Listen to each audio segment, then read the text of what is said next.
예레미야 14장 10절 되겠습니다.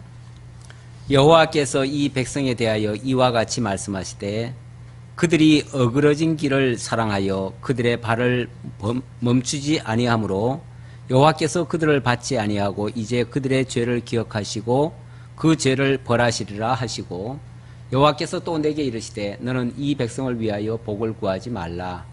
그들이 금식할지라도 내가 그 부르짖음을 듣지 아니하겠고 번제와 소제를 드릴지라도 내가 그것을 받지 아니할 뿐 아니라 칼과 기근과 전염병으로 내가 그들을 멸하리라.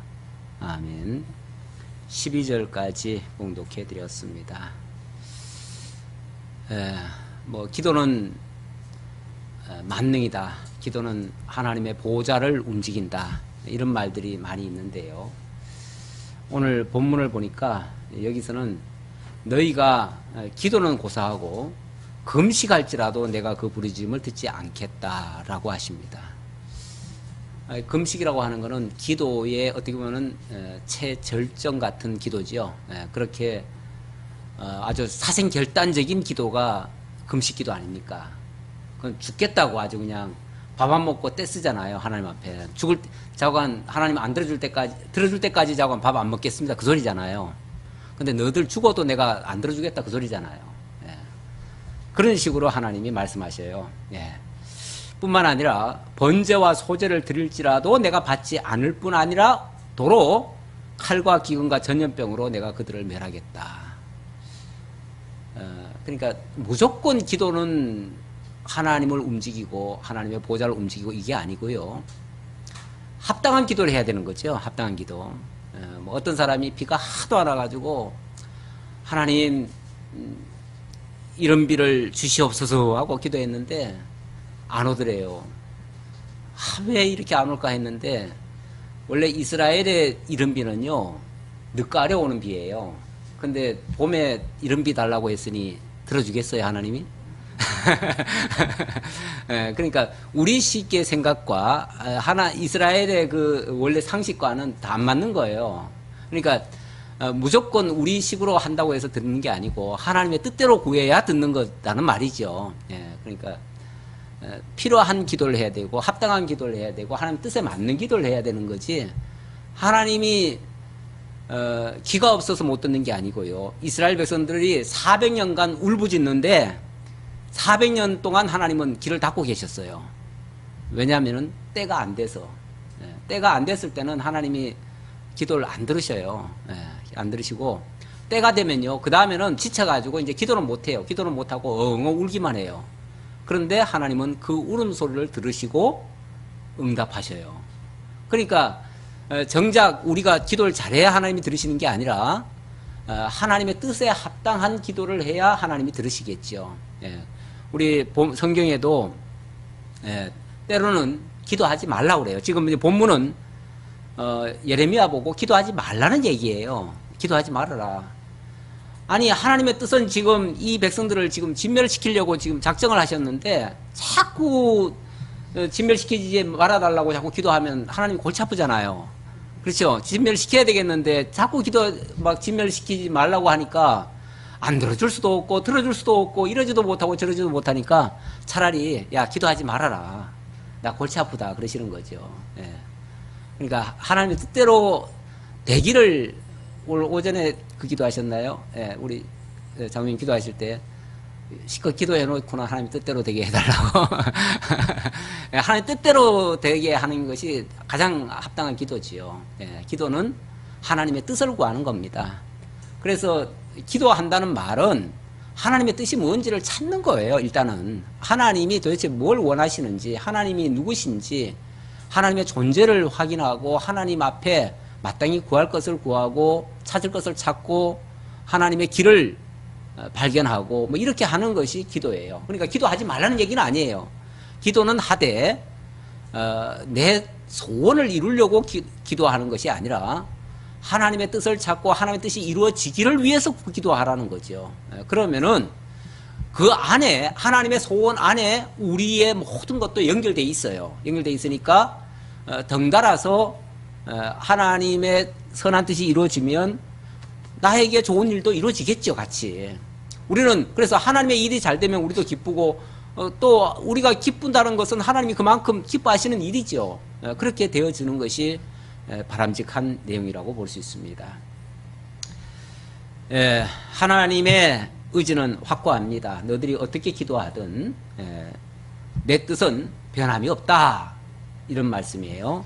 그런 뜻으로 여호와께서 이 백성에 대하여 이와 같이 말씀하시되 그들이 어그러진 길을 사랑하여 그들의 발을 멈추지 아니하므로 여호와께서 그들을 받지 아니하고, 그들이 어그러진 길을 사랑하여 그들의 발을 멈추지 않으면서 하는 기도 어떻게 받겠느냐, 그런 얘기죠. 그러니까 쉽게 말하면 길은 엉뚱한 데를 가면서 자꾸 뭘 해달라고 하니까, 아니 그렇게 해달라면 이쪽으로 가야지 왜 그쪽으로 가면서 왜 이쪽을 해달라고 그래요? 그러니까 지금 그들이 하는 행동과 그들이 가는 발걸음이 지금 잘못되어 있으면서 이쪽을 향해서 달리니까 못 들어준다는 거죠. 들어줄 수가 없다는 거죠. 그러니까 먼저 가려고 하지 말고 먼저 하나님의 뜻을 찾고 그 뜻에 따라서 하나님이 이쪽을 원하시는 걸, 그럼 이쪽을 가야지. 이쪽을 가면서 제가 이쪽으로 발걸음을 돌이켰사오니 하나님 들어주시옵소서. 그러면 그때는 들어줄 거예요. 그러니까 우리 발걸음이 먼저 바로 잡혀야겠죠. 그래야 되는데 발걸음을 멈추지 아니하면서 계속 가니까 하나님이 못 듣겠다, 그 말이죠. 못 받겠다. 이제 그들의 죄를 기억하시고 그 죄를 벌하시리라 하시고, 여호와께서 또 내게 이르시되 너는 이 백성을 위하여 복을 구하지 말라. 그들이 금식할지라도 내가 그 부르짖음을 듣지 않겠고 번제와 소제를 드릴지라도 내가 그것을 받지 아니할 뿐 아니라 오히려 칼과 기근과 전염병으로 그들을 멸하리라. 이에 내가 말하되 슬프도소이다. 참 하나님의 말씀이 틀린 건 아닌데, 맞는데 하나님의 말씀은 100번 지당하신 말씀입니다. 하나님은 선하시고 의로우십니다. 우리는 악하고 우리는 패역합니다. 맞습니다. 하나님 말씀 맞는데, 하지만 하나님 말씀 듣고 보니까 너무 슬픕니다. 그렇죠? 대책이 없잖아요. 이거는 뭐 망한 길밖에 없다고 하니까 기도해도 안 듣겠다고 하시고 복도 구하지 말라고 하시고 결국은 망하는 길밖에 없다고 하니까 너무 슬픕니다. 슬프도소이다. 주 여호와여 보시옵소서. 선지자들이 그들에게 이르기를 너희가 칼을 보지 아니하겠고 기근은 너희에게 이르지 아니할 것이라. 내가 이곳에서 너희에게 확실한 평강을 주리라 하나이다. 근데 여기서 더 슬픈 거는 하나님의 음성보다 더 슬픈 거는 거짓 선지자들이 선동하는 거, 그게 더 슬프다, 그 얘기예요. 그러니까 이제 하나님의 말씀 자체가 지금 슬프다, 안타깝다, 그런 얘기보다는 하나님은 이 길이 틀렸다고 하는데 지금 외치고 있는 많은 선지자들이, 수많은 선지자들이 지금 자꾸 그쪽을 가리키니까 백성들이 그걸 따라가고 있습니다. 백성들이 내가 전하는 말은 안 듣고, 예레미야는 하나님의 말씀을 듣고 지금 전하는데 그 말은 안 듣고 이 백성들이 저 거짓 선지자들의 말을 자꾸 따르고 있습니다. 그래서 제가 너무 속이 상합니다. 세상은 기본적으로 정말 하나님의 말씀을 듣기를 원하는 세상이 아니고 자기네들 좋은 소리만, 자기네들 그냥 귀에 달콤한 소리만을 듣기를 원합니다. 기본적으로 그렇습니다. 그러다 보니까 아무래도 그 사람들에게 인정받고자 하는 자들은요, 하나님의 음성을 전해주기보다는 그 백성들이 듣기 좋아하는 말을 많이 전합니다. 그러다 보니까 그렇게 외치는 선지자들이 많고요. 예레미야처럼 이렇게 바른 소리를 하는 선지자, 이 바른 소리라고 하는 건 결국은 백성들은 별로 듣고 싶어 하지 않는 소리들이에요. 가슴 아픈 소리예요. 막 뼈 아픈 소리잖아요. 그렇잖아요? 맨날 심판한다 이런 얘기니까, 회개하라는 얘기니까 그런 소리는 듣기 싫지요. 누구라도 그래요. 목사님 참 좋아요 어쩌요 그러지만은요, 제가 조금 싫은 소리 한번 해보세요. 바로 삐질걸요? 나 다음 주부터 교회 안 나와 그럴걸요? 그래, 속으로, 겉으로는 안 할지라도, 그렇게 말할 사람은 있어요. 그러니까, 언제나, 나한테 좀 듣기 좋은 소리를 해달라고 원하는 사람들의 마음이 많아요.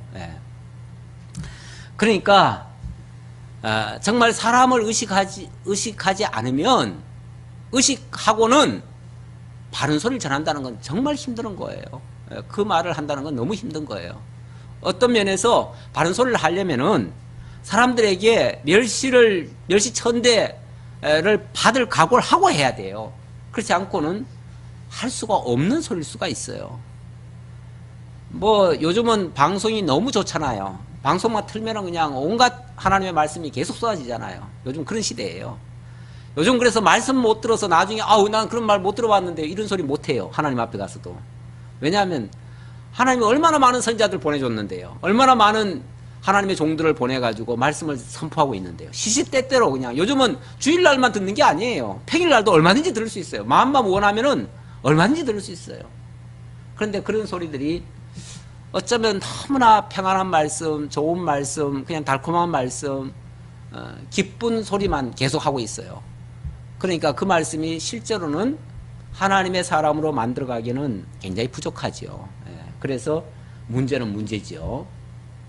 어쨌든 지금 예레미야 입장에서는 자기가 전하는 말은 제대로 통용이 안 되고 다른 그러니까 백성들 달콤한 소리만 듣는 거를 너무 좋아한다는 거죠. 그들은 한결같이 외치기를 그들의 메시지는 항상 그렇습니다. 너희에게 확실한 평강을 주리라. 하나님을 빙자해가지고 그렇게 얘기한다는 거예요. 하나님이 늘 너희들에게 축복을 준다. 너희들은 복받은 백성이다. 너희는 어딜 가도 너희들은 복받는다. 들어가도 복을 받고 나와도 복을 받고 떡반죽 그릇이 복을 받고 모든 게 다 복을 받는다. 이런 식이니까 뭐 너무너무 좋지요. 뭐 들으면 다 달콤하고 좋지요. 그런데 그래가지고는 정신을 못 차리죠. 돌이키지를 못하죠. 여호와께서 내게 이르시되 거기에 대해서 하나님께서 말씀하시기를 선지자들이 내 이름으로 거짓 예언을 하도다. 나는 그들을 보내지 아니하였고 그들에게 명령하거나 이르지 아니하였거늘 그들이 거짓 계시와 점술과 헛된 것과 자기 마음의 거짓으로 너희에게 예언하는도다. 그들이 그렇게 말하는 것은 내가 보낸 거 아니야. 내가 알려준 거 아니야. 내가 계시한 거 아니야. 자기들 마음속에 자기들 소원을 그렇게 얘기하는 거야. 자기들 마음대로 생각하고 저들 원하는 대로 하는 거야. 거짓 예언이야. 이런 식으로 말씀하고 있는 거죠. 근데 그렇게 말씀하시는 분들이 더 확실하게 얘기하더라고요. 지난번에도 한번 제가 어디 갔다 온 얘기 했잖아요. 했는데 거기서도 그분이 한참 얘기하다가 뭐 너무나 확실한 계시를 받았다는 식으로 얘기를 하더라고요. 계시를 받아서 자기가 이거 틀림없이 이렇게 된다. 막 앞으로 이렇게 얘기를 하더라고요. 그런 사람일수록 아주 막 내가 어젯밤에 생생하게 내 두 눈으로 똑똑히 하나님을 봤다 그러고 하나님께서 내게 직접 아주 들려주셨다 그러고 이러니까 뭐 그런 경험 안 해본 사람들 입장에서는 야 그런가 보다 하지요. 그 말에 더 신뢰를 주지요. 예. 그러므로 내가 보내지 아니하였어도 내 이름으로 예언하여 이르기를 칼과 기근이 이 땅에 이르지 아니하리라 하는 선지자들에 대하여 여호와께서 이와 같이 말씀하셨노라. 그 선지자들은 칼과 기근에 멸망할 것이요. 칼과 기근에 멸망하지 않는다라고 말하는 자들부터 먼저 칼과 기근에 멸망하게 하겠다. 그 얘기죠. 그들부터 먼저 하나님께서. 그래서 그들의 말이 틀리다는 것을 보여주시겠다는 거죠. 그리고 그 다음에 그들의 예언을 받은 백성은 길금과 칼로 말미암아 예루살렘 거리에 던짐을 당할 것인즉 그들을 장사할 자가 없을 것이요. 그들의 아내와 아들과 딸이 그렇게 되리니 이는 내가 그들의 악을 그 위에 부음이니라. 그들의 악을 그 위에 부어서 그런 결과가 나오게 될 것이다. 하나님께서 그들의 그 악한 것을 그 영향을 미치도록 그렇게 하시겠다. 그 얘기죠. 결국은 그렇게 전하는 자가 굉장히 악하지만은 그 말을 들은 자도 같이 악한 거예요. 그래서 난 속았는데요. 저 사람 때문에 속았는데요. 저 사람이 나쁜 놈인데요. 그래도요. 니는 왜 속아? 속은 것도 죄라고 그래요. 세상은 속인 자만 죄가 아니고요. 속은 자도 같이 형벌을 줘요. 예. 그것도 처음에 한 번 속았으면은 그래도 좀 봐주는 뭐가 있는데 두 번, 세 번 거듭 속으면요. 그때는 완전히 똑같이 취급해버려요. 예. 그래서 더 이상 용서의 가치가 없어져 버려요. 예. 그러니까 속는 것을 누구 탓할 수 없어요. 내가 속은 것도 큰 죄예요. 속은 게 얼마나 큰 죄인데요. 예. 안 속어만 줘봐요. 그 사람이 속이겠는가요? 예. 안 속아줘야 돼요. 예.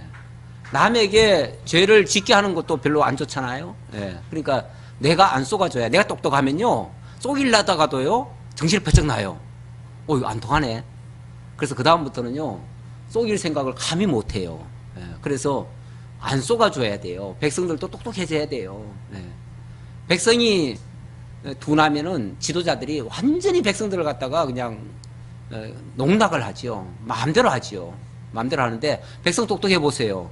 함부로 안 해요. 다 인정하고 백성들 무서워서도 함부로 멋대로 안 해요. 할래다가도 정신 바짝 나지요. 그러니까 백성들도 똑똑해야 되고요. 교회에서는 성도들이 똑똑해야 돼요. 너는 이 말로 그들에게 이르라. 내 눈이 밤낮으로 그치지 아니하고 눈물을 흘리리니 이는 처녀딸 내 백성이 큰 파멸 중한 상처로 말미암아 망함이라. 그렇다고 하나님이 뭐 그걸 고소해하거나 좋아하시거나 그러시겠어요? 그렇지도 않지요. 하나님도 아프시죠. 하나님이 늘 어떻게 자기 백성이 망하는 꼴을 좋아해서 그러시겠어요. 다만 그들이 진정으로 돌이키기를 원해서, 정말 그들이 하나님을 깨닫기를 원해서, 그래서 하나님께로 좀 값을 치르더라도 하나님께로 돌아오게 하려고, 궁극적으로.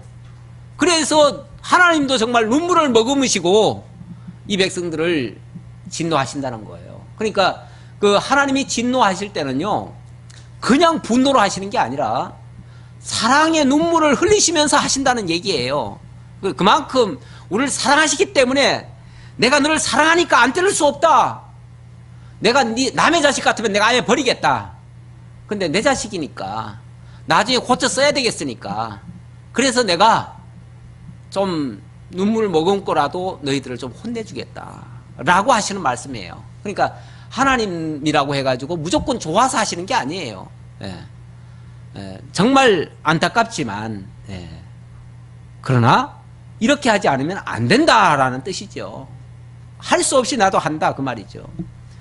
그래서 하나님이 어떻게 하시는가? 내가 들에 나간 즉 칼에 죽은 자요, 내가 성읍에 들어간 즉 기근으로 병든 자며 선지자나 제사장이나 알지 못하는 땅으로 두루 다니도다. 다 방황하고 결국은 망하는 길로 갈 수밖에 없다. 하나님이 진노하셔서 그들을 치시기 시작하면요, 그때는 뭐 백성들은 그러겠지요. 우리 지금까지 선지자들 말 듣고 따랐으니까 선지자요 이럴 때 어떻게 할까요? 제사장이요 이럴 때 어떻게 할까요? 근데 대책 있나요? 우리도 모르겠는데요. 이 길이었나? 이 길이었나? 방황하지만 다 같이 그냥 망하는 거죠. 휩쓸려 다니는 거죠. 같이 휩쓸려 망하게 된다. 그런 얘기죠. 자, 그러니까 예레미야가 다시 하나님 앞에 기도를 합니다. 주께서 유다를 온전히 버리시나이까? 주님, 진짜 이 백성 완전히 다 진멸시키려고 이러십니까? 그 말이죠. 완전히 버리시려고 이러십니까?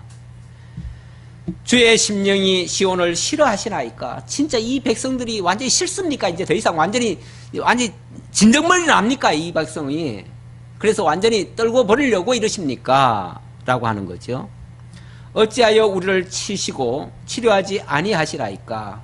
우리가 평강을 바라도 좋은 것이 없고 치료받기를 기다리나 두려움만 보나이다. 아무리 좋은 것을, 어떤 좋은 꼴을 보려고 해도 앞이 캄캄하고 더 이상 소망이 없고 완전히 절망만이 지금 앞에 눈앞에 가려지니 이제 어떻게 된 겁니까? 하나님 완전히 이 길로 완전히 우리를 쓸어버리려고 그러십니까? 라고 하면서 여호와여, 우리의 악과 우리 조상의 죄악을 인정하나이다. 우리가 주께 범죄하였나이다. 예, 맞습니다. 하나님 이렇게 우리 잘못에 대해서 정죄하시고 심판하시고 진멸하시는 거 그래도 하나님이 옳습니다. 하나님 맞습니다. 뭐 그거 부인할 수 없잖아요. 예, 그거 부인할 수 없어요. 맞아요. 하나님 하시는 게 틀림없어요. 하지만 그래도 하나님 긍휼은 거두지 말아 주십시오 라고 기도하는 장면인데요. 21절 주의 이름을 위하여 우리를 미워하지는 마옵소서. 하지만 우리 죄악 때문에는 미워할 수밖에 없겠죠. 그러나 주의 이름을 위해서는 미워하지 말아 주십시오. 이게 이제 마지막 호소죠. 주의 이름을 위해서는 미워하지는 말아 주십시오. 주의 영광의 보좌를 욕되게 마옵소서. 주의 이름을 위해서라는 말은 주의 이름이 뭡니까? 여호와시죠. 여호와는 언약하시고 언약대로 이루시는 자인데 하나님이 이 백성을 일찍부터 당신의 자녀로 삼으셨고 당신의 택한 백성으로 삼으셨고 어쨌든 구원의 백성으로 삼아놨는데 하나님이 범죄했다고 해가지고 만약에 진멸시켜버리면 그러면 하나님의 이름이 뭐가 됩니까? 그 말이죠. 그러니까 죄 때문에는 망하는 게 맞는데 그러나 그렇게 되어지면 하나님의 이름이 욕되지 않습니까? 그러니 주의 이름을 위해서라도 완전히 미워하지는 마시고 또 주의 영광의 보좌를 욕되게는 하지 말아 주십시오. 그러면서 그렇게 하기 위해서 주께서 우리와 세우신 언약을 기억하시고 패하지 마옵소서. 그렇게 하기 위해서는 하나님이 우리에게 주신 그 언약을 기억하시고 그 언약대로 이루어 주소서 그 말이죠. 하나님의 언약대로라면 하나님은 궁극적으로 이 백성을 하나님의 자녀 삼으시는 거죠. 하나님의 백성 삼으시는 거죠. 궁극적으로. 물론 과정적으로는 진노라고 하는 것이 있고 멸망이라고 하는 것이 있지만은 그럼에도 불구하고 마침내는 다시 회복해 주시옵소서 이 말씀을 또 강조합니다. 이방인의 우상 가운데 능히 비를 내리게 할 자가 있나이까? 하늘이 능히 소나기를 내릴 수 있으리이까? 우리 하나님 여호와여 그리하는 자가 주가 아니시니까? 이 말은 세상의 다른 어떤 신도 세상의 어떤 세력도 이 일을 할 수 없지만 우리 하나님은 하실 수 있지 않습니까? 그 말이죠. 세상 것으로는 믿을 수도 없고 의지할 수도 없지만 그래서 세상 것을 통해서는 기도할 이유도 없지만 우리 하나님은 전능하신 분이시니까 우리 하나님은 하실 수 있지 않습니까? 설령 이 백성들을 진멸시킨다 할지라도 다시 또 회복해 주십시오. 이런 내용을 담고 있는 말이에요. 그러니까 진멸하더라도 아주 망하게는 마시고 어느 정도 하셨다가 다시 회복해 주옵소서 이런 뜻으로 하는 말이에요. 그렇게 하실 수 있잖아요, 하나님. 그 말이죠. 하나님은 죽였다가도 살리시고 망하게 하셨다가도 다시 회복하시고 진토에 집어넣게 하셨다가도 다시 왕자에 오르게도 하시지 않습니까? 그러시니 앞으로 다시 이 백성들 망하게 하시더라도 다시 회복해 주옵소서. 그게 하나님의 전능 아닙니까? 그걸 우리는 믿습니다. 그러니 여호와여 그리하는 자가 주가 아니니까 주님이 그렇게 하시는 분 아니십니까?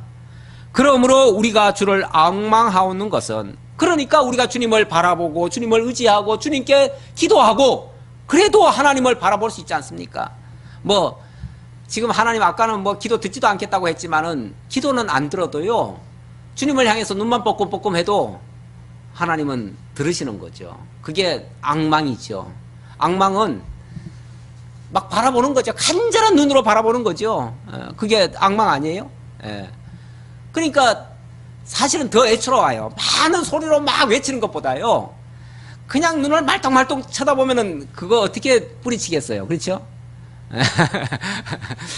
우리 애기들도 가장 강력한 무기는요 눈동자예요.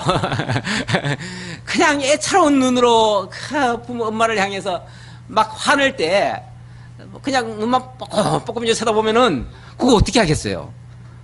그때는 그냥 해줄 수밖에 없는 거죠.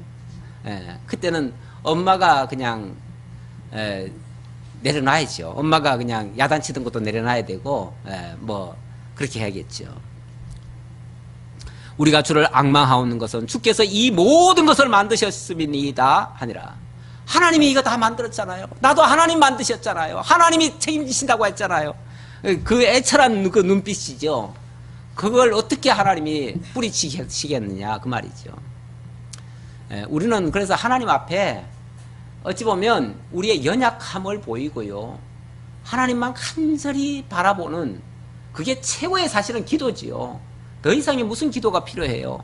많은 말이 필요한 게 아니죠. 우리 하나님은 진실에 통하는 그 눈빛으로도 사실은 하나님은 아시죠. 그래서 기도 어떨 때 참 말문이 막 우리 기가 막힌다 그러잖아요. 기가 막혀. 우리 성경에도 보면요, 그 가끔씩 선자들이 그런 표현해요. 기가 막혀 앉았더니 그런 표현을 써요. 기가 막히면요 무슨 기도가 안 나와요. 무슨 기도가 안 나오니까 그때는요 할 말이 뭐냐면 하나님 쳐다보면서 하나님 아시죠? 하나님 아시죠? 그냥 하나님 아시지 않냐고 그 말만 해요. 내가 연약한 거 아시고, 내가 죄인인 거 아시고, 내가 어떻게 할 수 없다는 거 아시고, 하나님 다 아시잖아요. 할 수 있는 거는 하나님밖에 없다는 걸 나는 알잖아요. 그러니까 내가 아무것도 못하겠어요. 하나님 다 아시죠. 내 마음도 아시고 내 뜻도 아시고 뭐 하나님 다 아시죠. 그냥 하나님께 맡겨요. 그냥 그러면은 하나님이 알았다, 내가 다 안다 그러시죠. 15장으로 넘어갑니다. 15장은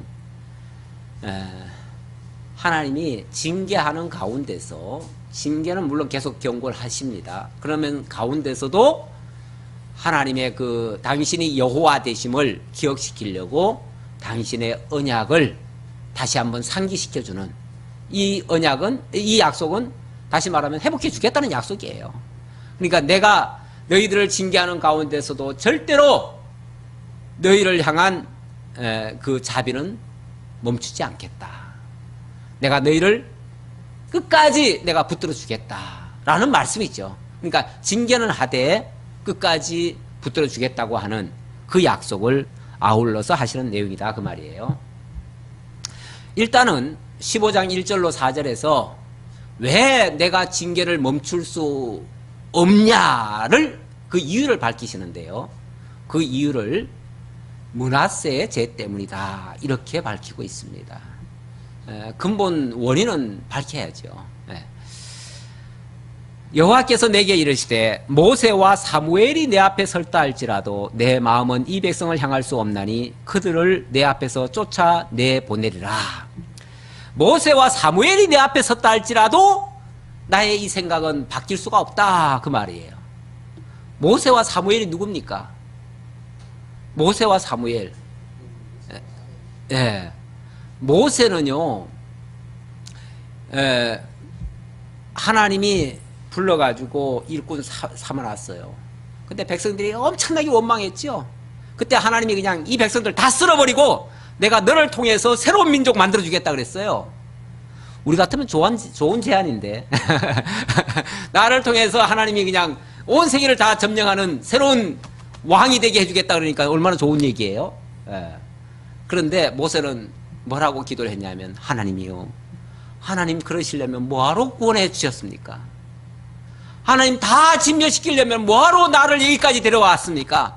차라리 나부터 죽여주세요 그래요. 나부터 차라리 죽여주시고 그 다음에 이 백성을 죽이든지 말든지 그건 하나님 알아서 하시고, 그야말로 사생결단을 하죠. 사생결단 기도를 하죠.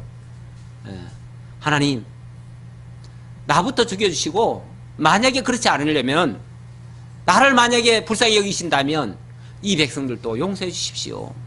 그렇게 기도를 했어요. 그랬더니 하나님께서 알았다, 내가 용서해 주마 그러시면서 그 백성들 진멸시키는 가운데서 그 노여움을 거두어 주셨어요. 그러니까 모세가 앞에 와서 기도하면요 하나님은 꼼짝 못 하시는 거예요. 어떤 면에서. 그렇죠?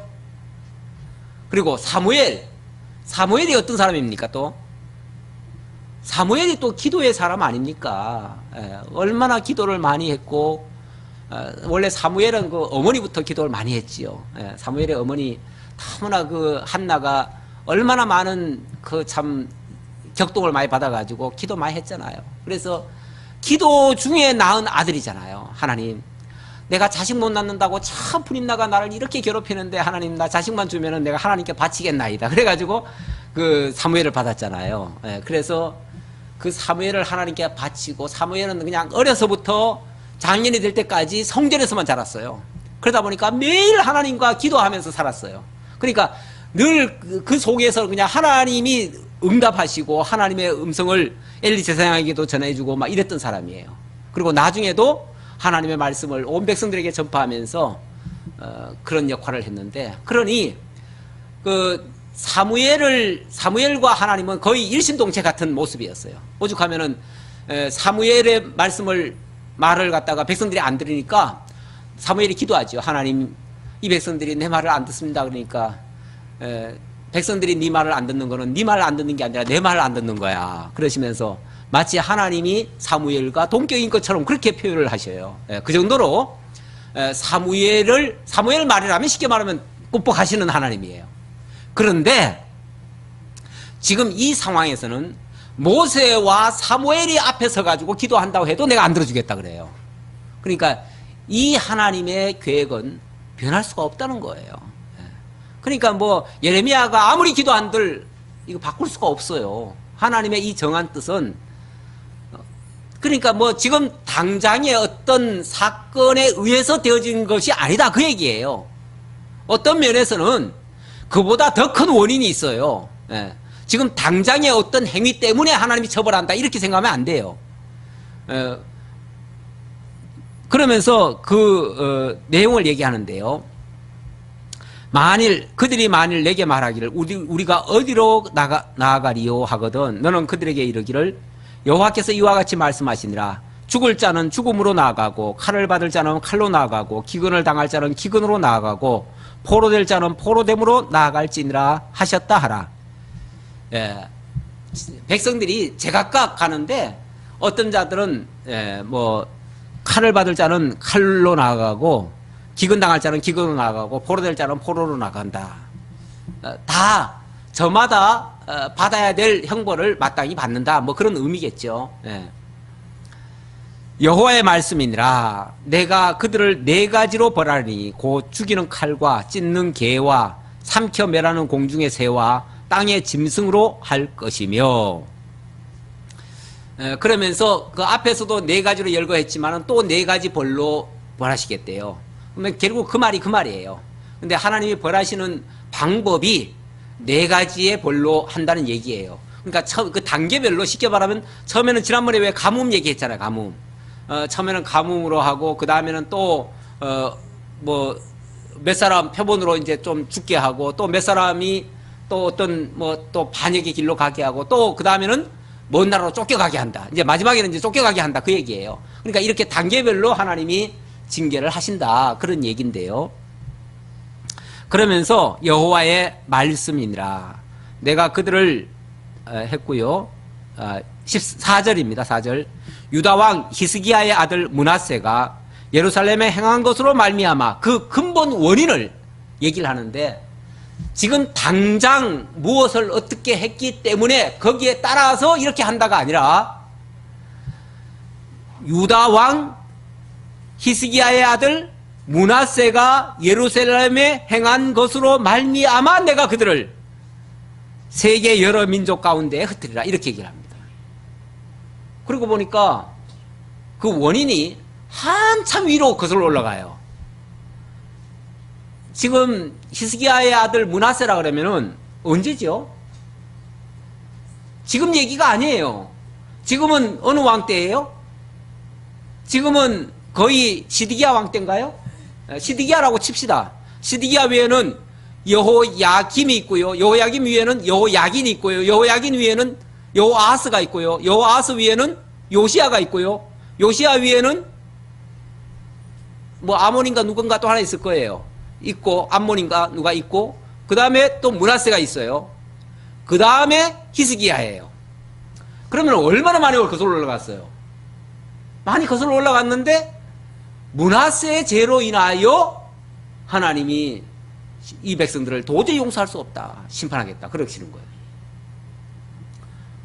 그런데요, 므낫세라는 사람, 이제 좀 생각해보고 넘어갑시다. 므낫세라는 사람이 어떤 사람이에요? 또 히스기야의 아들이라고 굳이 강조하네요. 예. 왜냐하면은 히스기야의 아주 무남동녀, 어떻게 무남동녀가 아니라 뭐예요? 예, 외동 아들, 예, 독자. 예, 왜냐하면요, 히스기야가 아주 귀하게 키운 아들이에요. 왜 그러냐면 히스기야가 병들어서 다 죽게 됐어요. 그런데 자식이 없어요.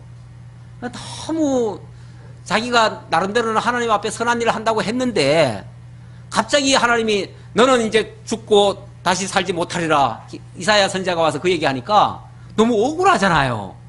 그래가지고 하나님이요, 내가 하나님 앞에 선한 일도 좀 했는데 그래도 하나님 나를 불쌍히 여겨주셔야지, 자식도 못 보고 죽으면 어떡합니까? 그러니까 알았다, 내가 15년 연장해 줄게. 그래가지고 하나님이 갑자기 15년 연장해 줬잖아요. 그때 낳은 아들이 므낫세예요. 예. 그래가지고 므낫세를 낳고, 므낫세가 14살 되던 해에, 예? 12살인가요? 12살 되던 해에 이제 왕위에 올라간 거예요.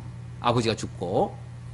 쉽게 말하면 그 므낫세 낳고 15년 이제 딱 더 살다가 12살 되던 해에 죽은 거예요. 죽으니까 그때 이제 므낫세가 왕이 된 거예요. 되자말자 이 친구가 한 일이 뭐예요? 아버지가 한 일을 다 뒤집어요. 아버지는 원래 그 이전에 북쪽 이스라엘이 멸망을 당했어요. 그때 하나님이 북쪽 이스라엘이 왜 멸망했는지를 히스기야에게 알려줬어요. 그래서 히스기야를 통해서 정말 이사야 선지자가 그때 있어가지고 이사야 선지자의 말을 듣고 정말 북쪽 이스라엘까지 하나님을 소개하고 그들이 돌아오도록 하고 이래가지고 많이 종교 개혁을 했어요. 그래가지고 그때 사경에다 해가지고 전국을 돌아다니면서 선지자로 하여금 하나님을 가르치도록 이렇게 했어요. 그래서 엄청나게 선한 일을 많이 했거든요. 그런데 그때 나온 그 자식이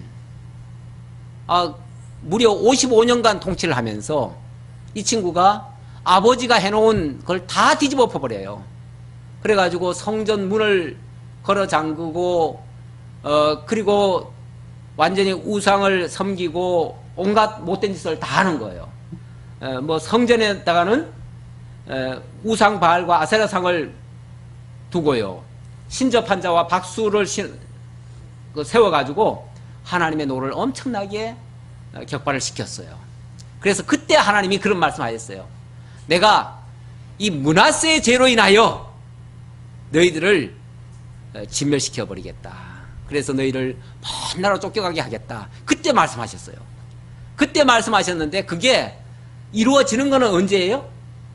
쉽게 말하면 몇십 년 후에 지금 이루어지는 거예요. 몇십 년 후에. 그리고 몇 대가 지나갔어요. 그래서 백성들은 그걸 까마득하게 잊고 있는 거예요. 하나님의 징계가요, 즉각 일어나면 누구든지 다 깨달을 거예요. 그렇잖아요? 예, 누구든지 다 깨닫고 금방 돌이키고, 그러면 하나님 앞에 죄 지을 사람이 하나도 없을지도 몰라요. 왜냐하면 오늘 죄 지었는데 하나님 바로 벌하시는 거야. 그러면 아차, 오늘 이런 죄를 지었더니 하나님이 바로 벌하시는구나. 진짜 하나님 살아계시네. 그럼 죄를 안 지어야지. 그리고 아마 돌이킬 거예요, 누구든지. 그런데 이 하나님의 징계가요, 바로바로 나오는 게 아니라 이렇게 몇십 년 후에 나오니까 그때까지 뭐 이렇게 죄 지어도 괜찮네? 괜찮구나. 뭐 2번 해봤어요. 3번 해봤어요. 시험 삼아. 괜찮아요. 잘만 돼. 그걸로 성공이 돼요. 그러니까 이렇게 해도 괜찮구나. 하나님 없어. 그때부터는 이제 마음대로 하는 거죠. 마음대로 할 그때에 하나님이 이제 하시는 거죠. 그러니까 하나님이 즉각 보응하시면 바로 알아챌 텐데, 하나님은요 오래 참으셔요. 참으시니까 하나님 입장에서는 그게 뭐냐면요, 죄를 지어도 회개할 기회, 뉘우칠 기회를 하나님이 많이 주신다는 거예요. 하나님은 오래 참으신다 표현을 많이 하죠. 그래서 하나님이 오래 참으시는데 그 다음에 또 뭐라고 그러냐면, 내가 오래 참은 것을 네가 능멸하느냐 그래요. 예. 오래 참았는데 하나님 그걸 계속 무시하고 계속 나가니까 그 하나님의 오래 참으심을, 그의 자비하심을 능멸하는 꼴이죠.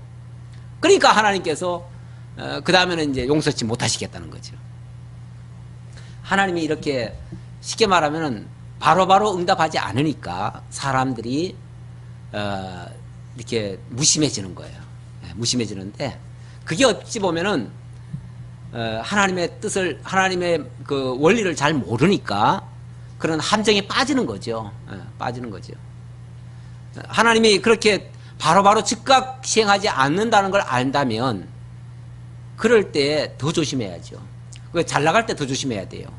잘 될 때가 사실은 더 위험할 수도 있어요. 그래서 그러니까 지금 잘 된다고 해가지고 계속 잘 된다고 생각하면 안 돼요. 도둑질 해놓고 이번에도 그 살인 사건 한 사람이요 몇 번 시험 삼아 해봤대잖아요. 해봤는데 안 걸리더래요. 그러니까 안심하고 하는 거예요. 그 다음에는 대부분의 도둑들이요. 그래서 딱 잡고 보면요 다 전과가 없었어도 벌써 여러 번 시험 해본 사람들일 가능성이 많아요. 다 초범들이 아니에요. 그러니까 이 사람은 초범이니까 뭐 봐줘야 된다 이렇게 말하면 안 돼요. 얼마나 많이 연습했겠어요. 얼마나 많이 실습하고 그러다가 한마디로 재수없어 걸렸어. 걸렸을 때는 재수없어서 걸렸다라고 생각을 해요. 그 사람은. 그러니까 그게 쌓여서 된 거예요. 하나님의 진노는요 항상 보면 쌓여서 하나님이 심판하시지 즉각 하지 않아요. 근데 그거를 우리가 만으로 여기시면 안 돼요. 하나님의 자녀라면 그걸 우습게 여기시면 안 돼요.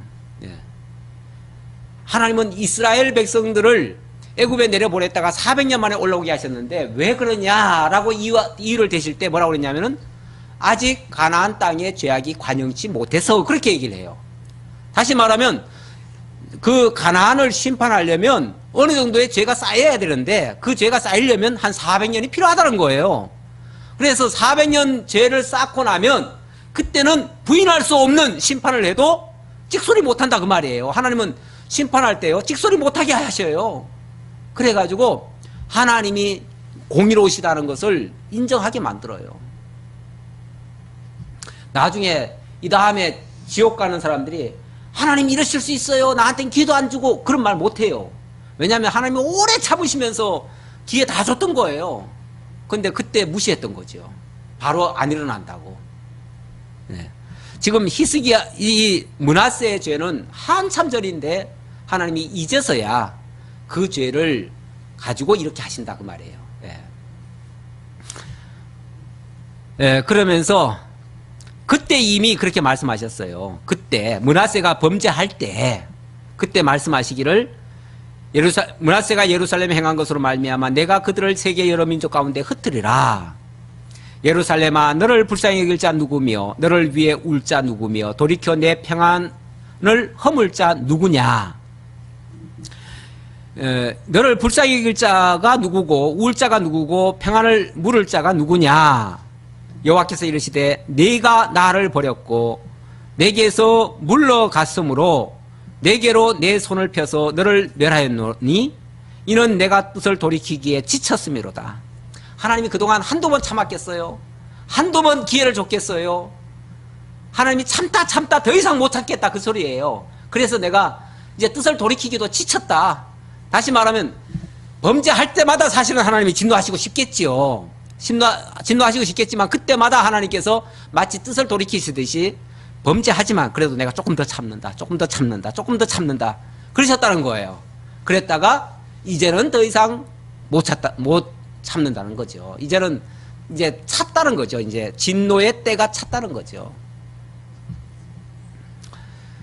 내가 그들을 이 땅에 그 땅에 여러 성문에서 키로 까불로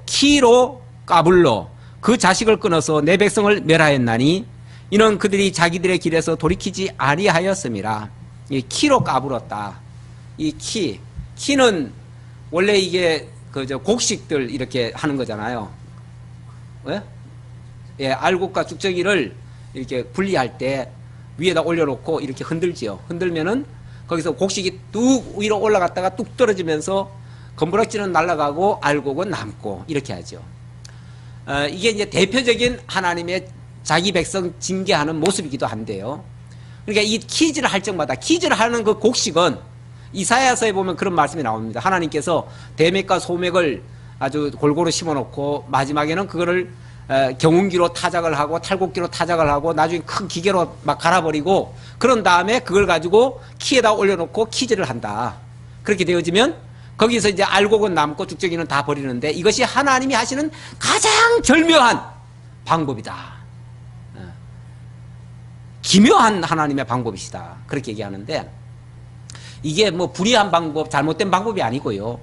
하나님이 자기 백성 중에서도 거룩한 백성과 불결한 백성을 고르는 하나님의 특별한 방법이라는 거예요. 예. 하나님은 그래서 키질을 하셔요. 평소에 키질하면 더 좋겠죠. 자주 키질하면 더 좋은데 우리는 그런 자주 당하면은 너무 하나님이 왜 나를 쓸데없이 여러 번 이렇게 키질하십니까 하고서 더 힘들어하죠. 그러니까 하나님이 참을 때까지 참으셨다가 한꺼번에 키질하셔요. 그걸 이제 이 백성들은 한꺼번에 당한다는 얘기죠. 평소에 조금씩 당하는 거는요, 사실은 하나님의 힌트를 주시는 거예요. 힌트 미리미리 힌트 주는 것이 제일 좋은 거예요. 사실은 그렇잖아요. 그러니까 평소에 찔끔찔끔 하나님께서 한번 콕 찌르면은요, 그럼 우리가 정신을 바짝바짝 차리니까 그게 제일 좋은 방법이에요. 우리 제일 사랑하는 방법이에요. 그런데 하나님이 그냥 잘못을 해도 가만히 내버려 두고 있는 거는요, 나중에 겁나요. 어느 날 한꺼번에 뭐가 쏟아질까봐. 그게 겁나는 거예요, 사실은. 그러니까 그런 거를 좋다고 하면 안 돼요. 나는 뭐 아무리 해도 뭐 괜찮대? 하나님 있긴 어디 있어? 하나님 있으면 뭐 그러겠어? 원래 누가 그랬습니까? 괴테가 누구예요? 철학자 괴테가 아니라 니체. 니체가 세계 대전이 일어나고 온갖 악한 자들이 세계를 점령하고 정말 선량한 백성들은 힘없이 죽어가고 이런 모습을 보면서 하나님은 죽었다. 하나님이 살아계시다면 어떻게 이 악한 것들이 득세하도록 내버려 두시겠는가? 라고 했죠. 그래서 신은 죽었다라고 얘기를 했어요. 자기도 하나님을 믿었지만은 알고 보니까 하나님은 없더라 이거예요. 하나님이 있다면 어떻게 이럴 때 가만히 안 있느냐 그 말이죠. 그런데 진짜 그 사람 아마 죽기 전에 그 악한 자들은 다 망하는 꼴을 봤을 거예요. 아마 봤을 거예요. 그러잖아요. 세계를 점령했던 그 악한 자들이 그렇게 계속 갔나요? 아니잖아요. 세계 대전을 일으켰던 자들이 결국은 다 망했잖아요. 좀 길게 봐야죠. 좀 길게 보면 악한 자들이 단기적으로는 악한 자들이 성공합니다. 근데 장기적으로 보면요, 악한 자들이 또 다 망하게 돼 있어요. 그러니까 악인의 형통을 부러워할 게 없는 거예요. 조금만 더 지나놓고 보면, 조금 더 두고 보셔요. 그러면은 악한 자들이 다 그 벌을 당하게 돼 있어요. 그걸 조금 더 일찍 볼 수도 있고 아니면 조금 더 늦게 보는 그 차이는 있을 수 있지만 그게 우리 소망이 너무 짧으면은 그걸 미처 못 보는 경우는 있죠. 그런데 우리가 조금 더 길게 내다보고 좀 더 예민하게 보면 작은 걸 통해서라도 볼 수가 있어요. 저는 그런 경험을 이 세상에서도 많이 저는 보여지더라고요. 솔직히 보여져요. 온갖 그 만행을 저질렀던 사람들 얼마 후에 가보니까 다 또 드러나요. 만천하에 다 드러나서 부끄러움을 당하고 능욕을 당해요. 그리고 억울하게 당했던 사람들은 또 얼마 후에 가서 또 회복이 되고요. 그러니까 너무 단기적으로만 보지 말고 조금 장기적으로 좀 멀리 내다볼 줄 아는 것이 지혜입니다. 자, 몇 절입니까? 8절입니까? 예. 7절 좀 더 볼까요? 내가 그들을 그 땅의 여러 성문에서 키로 까불어 그 자식을 끊어서 내 백성을 멸하였나니 이는 그들이 자기들의 길에서 돌이키지 아니하였음이라. 그래서 하나님이 키질했다는 얘기고요. 그들의 과부가 내 앞에 바다 모래보다 더 많아졌느니라. 원래 전쟁터에서 제일 먼저 희생당하는 자들은 남자들이죠. 남자들이 희생당하고 나면 그 다음에는 남은 여자들은 또 엄청난 또 능욕을 또 당하게 되지요. 어린 자녀들 또 그렇게 당하게 되고요. 그래서 그들의 과부가 내 앞에 바닷모래보다 더 많아졌다라고 하고요. 내가 대낮에 파멸시킬 자를 그들에게로 데려다가 그들과 청년들의 어미를 쳐서 놀람과 두려움을 그들에게 갑자기 닥치게 하였으며 7을 낳은 여인에게는 쇠약하여 기절하게 하며 아직도 대낮에 그의 해가 떨어져서 그에게 수치와 근심을 당하게 하였느니라. 원래 대낮이나 7을 낳은 그 어미 같은 경우는 그렇게 큰 화는 당하지 않겠죠. 옛날에 자식을 많이 낳은 이유 중에 하나가 하도 어릴 때 많이 죽으니까. 그래서 많이 낳으면 그 중에 그래도 몇 놈은 건진다. 이런 생각해서 많이 낳거든요. 무조건 많이 낳아요. 왜냐하면 반은 일을 생각하고 그냥 옛날에는 그랬어요. 실제로. 그래서 웬만큼 잃는 거는 눈물도 안 흘릴 수도 있어요. 그럴 수도 있어요. 그럴 수 있다고 봐요. 그런데 나는 7을 낳았으니까 이제 몇 명 잃어도 그냥 큰 화가 없을 거다 생각했는데 그냥 7이 다 나가버리면은 정말 더 이상 어떻게 소망이 없는 거죠. 이제 그렇게 되는 거죠. 그러니까 평소에 이 정도면 됐다, 이 정도면 안심한다 하는 자들까지도 소망이 없게 되더라. 그 말이죠. 그런 비유적으로 하는 말이 이렇게 표현하는 거죠. 그래서 청년들의 어미를 쳐서, 원래 청년들은 제일 씩씩하잖아요. 씩씩하니까 청년들은 피해를 안 입을 거다 했는데 웬걸요. 전쟁 나니까 청년들이 전쟁터 나가서 다 죽는 거죠.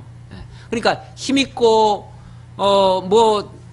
괜찮다 할 만한 사람들은 다 죽고요.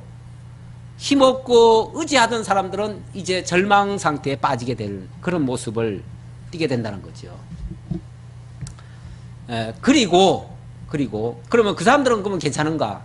그 남은 자는 그들의 대적의 칼에 붙이리라. 여호와의 말씀이니라.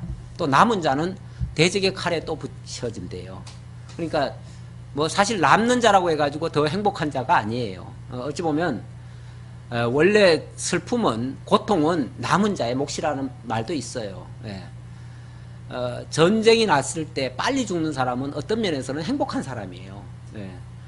참 요시야는 선한 왕입니다. 요시야는 선한 왕인데, 쉽게 말하면 므낫세의 아들이 요시야잖아요. 요시야는 선한 왕인데 하나님이 므낫세한테 저주를 했잖아요. 그래서 므낫세의 죄로 인해서 이 나라를 멸할 수밖에 없다라고 했어요. 근데 자식은 너무 선한 거야. 자식이 너무 선하니까 그 선한 자식 때 하나님이 심판할 수는 없잖아요.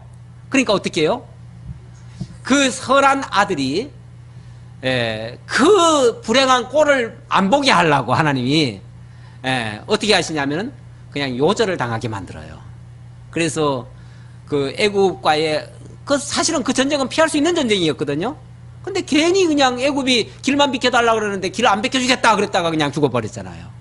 그래가지고 쓸데없이 그냥 참가했다가, 우리 인간적으로 볼 때요. 물론 다 하나님은 필요해서 그렇게 했지만은 그게 하나님의 은혜였어요, 사실은. 왜냐하면은 화액전에 취함을 당한 자는 복이 있다, 그런 표현이 있어요, 성경에 보면은. 그러니까 큰 화를 당하기 전에 미리 하나님께로부터 취함을 당한다면 그 화를 모면하는 거잖아요. 어차피 죽는 거는 다, 인생이 죽는 거는 정한 이치니까 다 가야 되는데, 고통 없이 죽는다는 거는 그것도 행복 아니에요? 어떤 사람들은 전쟁터 나가서 갑자기 요절했다 그러면은 아유 얼마나 죄를 많이 지어서 저렇게 천벌을 받았을까 그러지만은 그게 아니고, 그 사람 당사자 입장에서는요 그게 가장 행복한 죽음이었어요. 그래서 인간이 생각하는 그 불행과요 하나님이 하시는 그 은혜는 다를 수가 있어요. 사람들이 그러니까 자기 생각대로 생각하면 안 돼요.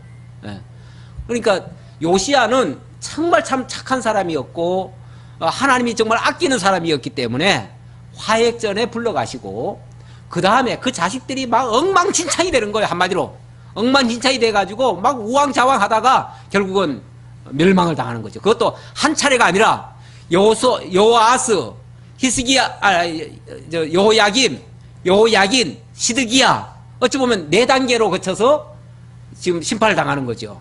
그렇죠? 그때부터 남쪽 애굽에 한번 점령을 당하고요. 여호아스 때는. 그래서 여호아스는 애굽에 잡혀서 가가지고 거기서 죽임 당해버려요. 그 다음에 여호야긴, 그 다음에 바벨론에 의해서 점령당해가지고 완전히 속국이 됐다가 그 다음에 끌려가죠. 잡혀가요. 왕이 체포돼요. 그 다음에 여호야긴 세워놨어요. 세워놨고, 그걸 3개월밖에 못하고 또 죽임당하든가 그렇게 돼요. 그리고 그 다음에 시드기야 세워놨는데 시드기야는 끝까지 반항하다가 뭐하지요? 자기 자식들 다 죽고 자기 눈까지 뽑혀가지고 질질 끌려가잖아요. 그러니까 하나님이 아까 그랬잖아요. 4가지 벌을 한다고요. 4가지. 처음에는 어떻게 보면 간단한 벌이었어요. 그런데 이게 점점 더 강해져가지고 마지막에는 다 끌려가는 이런 이제 수모까지 당하는 거죠. 요시아 밑에 네 왕이 다 형제들이잖아요. 형제고 또 아들 그 손주도 있고요. 예. 여호야긴은 손주죠. 그리고 시드기야는 그 아잡이고요. 그 삼촌이고. 예. 아, 그러니까 시드기야는 아들이죠. 요시아의 아들들이. 요시아 아들들이 다 그 형제들이 여기 왕이 됐던 분들이. 아, 그래요? 예. 아니 손자는 하나 있죠. 손자 하나 있지요. 손자 하나 있어요. 두 번째. 2번째인가 세 번째인가 그래요. 예, 예. 예, 그러니까 시드기야까지는 형제가 맞고, 그러니까 그 손주를 세웠는데 그 제대로 못하니까 이제 삼촌을 대신 내세운 거죠. 맞아요. 그렇게 세 형제와 그 손주까지 이렇게 되죠. 예, 어쨌든 그렇게 하나님이 단계별로 심판한다고 하는 그런 뜻이었습니다. 시간이 많이 됐네요. 예, 오늘 여기까지 하겠습니다. 기도하겠습니다. 아버지 하나님 감사합니다. 우리에게 베풀어 주신 은혜가 너무나 큽니다. 오늘날 우리에게 늘 깨닫게 하시려고 작은 일을 통해서도 하나님의 음성을 듣게 하시고 하나님의 역사를 통해서 하나님의 말씀을 통해서 늘 경성하는 저희들 되도록 하시려고 오늘도 이 말씀을 주셨습니다. 늘 말씀을 통해서 깨닫는 지혜자들이 다 되게 하옵소서. 예수님의 이름으로 기도하옵나이다. 아멘.